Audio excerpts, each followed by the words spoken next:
Parādīšu jums viegli pagatavojamus pupiņu salātus, kuru galvenā sastāvdaļa ir marinēti sīpoli sojas mērcē.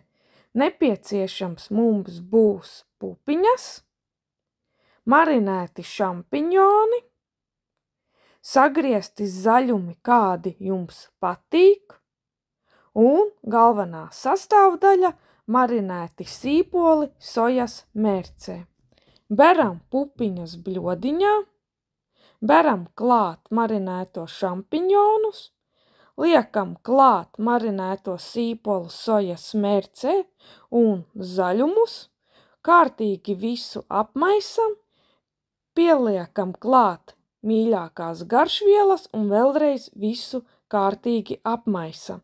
Vēl var pielikt klāt mazliet olīveļas, un lūk, salāti ir gatavi. Labu jums apetīti visiem!